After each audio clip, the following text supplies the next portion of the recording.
दोस्तों पूजन की तैयारी हो चुकी है, बस पूजा की सामग्री लानी है। बाकी कपड़े बिपड़े की शॉपिंग हो गई है, वो भी अच्छी खासी कपड़े की शॉपिंग हो गई है। मैंने पहले भी आप लोगों को कहा था कि इनके घर में कोई भी नया फंक्शन हो या किसी शादी ब्याह में जा रहे हो या कोई नॉर्मल से छोटा सा भी पूजा हो, उसमें अंजलि को नए कपड़े लेने ही पड़ते हैं, क्योंकि उनके शौक नए नए नए नए बढ़ते जा रहे हैं। क्योंकि पैसे आ रहे हैं, मेहनत से तो आ नहीं रहे, बस ड्रामा करके लोगों को झूठ परोस के झूठ दिखा के बस डॉलर कमाना है और सामने वाली जनता को बेवकूफ बनाना है। तो नमस्ते दोस्तों, कैसे आप सब? उम्मीद करती हूँ आप सब स्वस्थ होगे, मस्त होगे। अगर दोस्तों आप लोगों को मेरा वीडियो अच्छा लगता है तो प्लीज लाइक करना, शेयर करना, कमेंट करना और सब्सक्राइब जरूर करना अगर आप लोगों को मेरा वीडियो अच्छा लगता है। तो दोस्तों हम बात कर रहे हैं अंजलि की। आप सबको पता है उनके माता पिता यहाँ पे आ चुके हैं और बड़ी बेशरम फैमिली है। सच में अंजलि की जो फैमिली, अंजलि की ये तो पूरी फैमिली ही बेशरम है, मगर मैं माता पिता के लिए भी कहूंगी बहुत बेशरम किस्म के लोग हैं, बहुत ही बेशरम किस्म के। सबसे पहले तो मैं एक बात कहूंगी, अंजलि का भूत इतनी जल्दी भाग चुका है और अंजलि को देख के कहीं पे लगता भी नहीं कि इसके शरीर में कहीं भूत प्रेत आया था या कहीं से इसे मरे हुए लोग दिख रहे थे या ये मेंटली डिस्टर्ब थी या इसे फीवर आ रहा था या इसके सर पे चोट लगी है। क्योंकि ये अब मैंने उस कल के वीडियो में भी कहा कि हॉस्पिटल फटा सॉरी दोस्तों, फटाफट उठ के अच्छे से रेडी होके भागते हुए नजर आई, झाड़ फूक में भी भागते हुए नजर आई। दूसरा, माँ आई तो मुझे ये समझ में नहीं आया कि अंजलि को लेके जाने की क्या जरूरत पड़ी। अगर वो बीमार है तो सनातन को खुद जाके लेके आना चाहिए था, अपनी सास ससुर को अगर लाना था तो। नहीं तो वो अकेली भी आ सकते थे वहां से, क्योंकि बहुत सारे व्हीकल होते हैं, मगर कार लेके जाना है, कार से वापस आना है। बीबी बीमार है, बीबी को पागलपन के दौरे पड़ रहे, बीबी मेंटली डिस्टर्ब है, मगर बीबी को डोलने से फुर्सत नहीं है क्योंकि वो बीमार है और बहुत कमजोर हो गई है। तो भाई सोशल मीडिया पे उन्होंने दिखाई दिया था कि किस तरह की वो हरकतें कर रही थी, किस तरह वो बीमार थी और कितना ये लोग डिप्रेशन में थे और कितना परेशान थे। सनातन की सास ससुर आते, उनको वो उस घर में लेके जाते जहाँ पे चिंटू जन्मा था और जहाँ पे इतना बड़ा हादसा हुआ था। चिंटू का ठेला गायब हो गया। माँ तो बिल्कुल भी नहीं रो रही है, माँ को कोई पछतावा भी नहीं है कि भाई मेरे बेटे का ठेला गायब हो गया। माँ तो बस नॉर्मली भटकते हुए नजर आ रही है कमरे में, और बाप भी। और बहन, जो छोटी बहन है, उसको भी कोई फर्क नहीं पड़ा, मगर अंजलि को बहुत दुख हुआ चिंटू के ठेले से। क्योंकि आने वाले वक्त में हो सकता है कि अंजलि उस ठेले को लेके घूमती और ये कहती कि इसमें मेरे भाई की आत्मा है, कोई एक नया इनको कंटेंट मिल जाता। मगर बैड लग इनका के ठेला हो गया है गायब। जी हाँ, इनके जो चाचा जी है उनको पीने की लत लगी हुई है, तो उन्होंने ये ठेला बेच दिया। अब इनका कहना है, अब हमें नहीं पता कि भाई ठेला चोरी हुआ है ये चाचा जी ने बेचा है, क्योंकि ये तो कह रहे कि टॉयलेट का जो गेट है वो भी निकाल के लोहे के गेट को भी बेचा गया है और वहां पे चिंटू का ठेला भी नहीं है, जिससे अंजलि बहुत उदास है। पहले तो सनातन उनको घर पे लेके आते और ये कहते कि भाई अंजलि करोड़ों के बुरा हाल हो रहा है ठेले के लिए। अरे ठेले के लिए माँ को रोना चाहिए कि अंजलि को रोना चाहिए?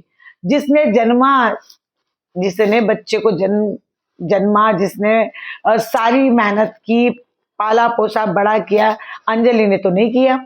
अंजलि ने तो भाई मुंह काला करवा के अपने घर वालों का भागी थी, और ये वही अंजलि थी जो अपने घर वालों को सोशल मीडिया पे आके बदनाम कर रही थी कि हमें इनसे डर रही है, हमें ढूंढ रहे हैं, ये कर रहे।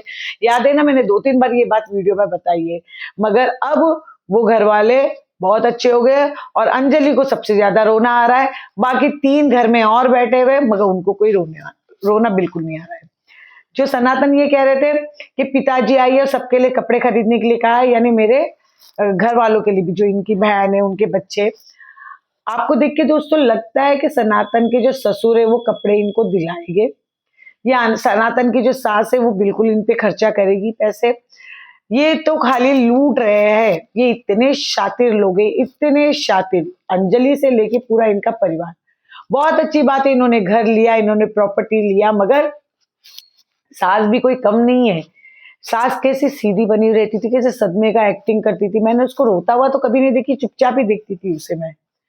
या एक होता ना कि भाई मैं चुपचाप रह के ही अपना काम निकाल लूं, और वो सास ने अपना काम निकाल ली।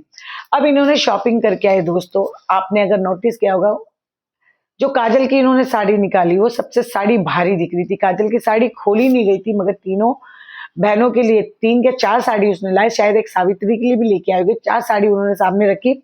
उन्होंने कहा आप लोगों को जो जो पसंद है वो आप लोग साड़ी ले लो। तो 2 बहनों ने साड़ी पसंद की, 2 साड़ी इन लोगों ने अलग कर दी। साड़ी कोई इतनी महंगी नहीं थी। साड़ी जो महंगी इन्होंने ली है केवल काजल के लिए और अंजलि के लिए, क्योंकि ये तो घर की नौकरानियां हैं, घर में काम करने के लिए। बहनों के लड़कों के लिए भी इन्होंने कपड़े लाए। मुझे तो कोई ऐसे कपड़े बढ़िया दिखे नहीं कि इतना महंगा कपड़ा लेके आए जिस तरह इतरा रहे थे। क्योंकि घर में दोस्तों, जिनके घर में नागल होता है, पूजा होती है, तो जो भाई होता है वो अपनी बहनों को और अपने बहनों के सारे बच्चों को कपड़े देते हैं और बहुत अच्छे तरीके से देते हैं। इनके पास कोई कमाई की कमी तो है नहीं, क्योंकि अंजलि जो है हर एक छोटे छोटे फंक्शन पे महंगे महंगे कपड़े खरीदती है। जिन जिन फंक्शनों पे कपड़े पहनने का कोई इतना कोई सेंस नहीं होता, उसी उस पूजा पे भी कपड़े ले लेके आती। घर में छोटी सी छोटी मंदिर भी जाना हो, कोई पूजा है तो नए नए कपड़े लेके आती। यहाँ पे जाना है, मुझे व्हाइट साड़ी पहननी है। तो वैसे ही अगर घर में पूजा थी तो अपनी सारी बहनों के लिए जैसे अपनी बीबी को पहनाते, वैसे बढ़िया बढ़िया साड़ी साल में या 2 साल में एक बारी तो देना है। घर में 1-2 बारी तो पूजन होती है, बाकी तो आप नॉर्मली कपड़े देते हो। मगर नहीं, कपड़े जो बढ़िया देना है वो साली साहिबा को देना है। अब देखो, मेरे को एक बात समझ में नहीं आई कि अंजलि के जो पापा जी है वो तो सास से भी नाराज थे कि भाई वो सास यहाँ पे रहती है, मगर ये तो ससुर को भी लाके बिठा दिए। उस समय तो भाई इनके पिताजी सो रहे थे, मगर यहाँ पे बैठ के ये इनको कमरे में बिठा दिए और वहां पे ये कहने लगे कि भाई जो मेरे पापा जी वो सो गए, वरना मैं अभी उनको मिलाता। वो भी फूवड़ों की तरह पहली बार आए, मगर ऐसे अजीब तरह से घर में डोल रहे। यानी मुझे अच्छा नहीं लगा, क्योंकि जब उनका घर है, अगर लाइट नहीं है तो कौन सी इतनी बड़ी बात है, वहां रह सकते थे। मगर मुझे ऐसा लगता है कि पूरी फैमिली बेशर्म है, अपने दामाद के घर में ऐसे आके बैठ गए, जबकि उनको पता है कि सनातन के जो पिताजी उनको बिल्कुल पसंद नहीं है, तो उनको अपने घर में रहना चाहिए। भाई गांव में भाई ज्यादा से ज्यादा समय लाइट होती भी नहीं है, और कौन सा सनातन के घर में पहले लाइट होती थी। जो आज वो दिखा रहा है कि यहाँ पे लाइट नहीं है, एक लेके आते लाइट वाले को, ठीक करवा देते, वहां रह सकते थे। इतनी भी कोई बुरी हालत नहीं है घर की, क्योंकि आप जो पहले जिस घर में रहते थे वो इनसे भी बुरी हालत थी। आज ही जहाँ पे जाके जो काम कर रहे तो वहां पे कोई ढंग के मकान थोड़ी मिल रहे होंगे। मगर नहीं, अंजलि को बस पैसे किसी भी तरह यहाँ से निकालने हैं और अपने नाम पे प्रॉपर्टी बनानी है और अपने माता पिता को रखना है। यानी बहुत ही शातिर है अंजलि। और जो भूत भी थे भाई वो भाग गए, क्योंकि उछल उछल के डांस किया जा रहा है, सब कुछ किया जा रहा है। सब अब समझ गए कि भाई ये नाटक कहाँ का था। आपको पता है ना, उस दिन सनातन कह रहा था कि भाई अब जो मम्मी है वो पूजा के लिए आई है। तो उत्तर मैंने अंजलि ने कहा कि नहीं नहीं, मम्मी मुझे देखने के लिए आई है। अगर मम्मी देखने के लिए आई होती तो सबसे पहले पूछती कि बेटा तू कैसी है, क्या कैसी तेरी तबीयत है। मम्मी ये पूछती, मम्मी कुछ भी नहीं पूछी। मम्मी अपने कामों में लगी। यानी माँ इसको देखने नहीं आई है, माँ घर के लालच में आई है। अब माँ यानी आलीशान घर में रहेगी।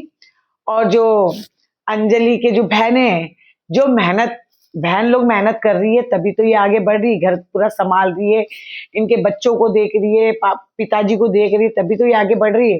ऐसे माता जी ने इनकी काम क्या की, बस बैठे बैठाए माँ बहन सब हलवा खा रही है। और अब आ गए ससुर जी। जो ससुर जी, इनको एक आग भी नहीं भाते थे कि ये नीची जाति के। बाकी तो भाई सनातन बहुत काबिल तारीफ है झूठ बोलने में। सनातन ने जो झूठ बोला था कि हमें लोन नहीं मिल रहा है, सनातन की सारी पोल खुल गई। ये मैंने भी जो यहाँ पे कुछ मेरे फ्रेंड्स है उनसे मैंने पूछा था, जो इन्हीं के कास्ट के है और जो बैंक में, मैंने उनसे पूछा था ऐसा होता है, उन्होंने कहा बिल्कुल नहीं होता है, ये झूठ बोल रहा है। तो सनातन इतना बड़ा झूठा इंसान है। तो दोस्तों इस वीडियो को मैं यही एंड करती हूँ। अगर आप लोगों को मेरा वीडियो अच्छा लगे तो प्लीज लाइक शेयर कमेंट और सब्सक्राइब जरूर करना। नमस्ते दोस्तों।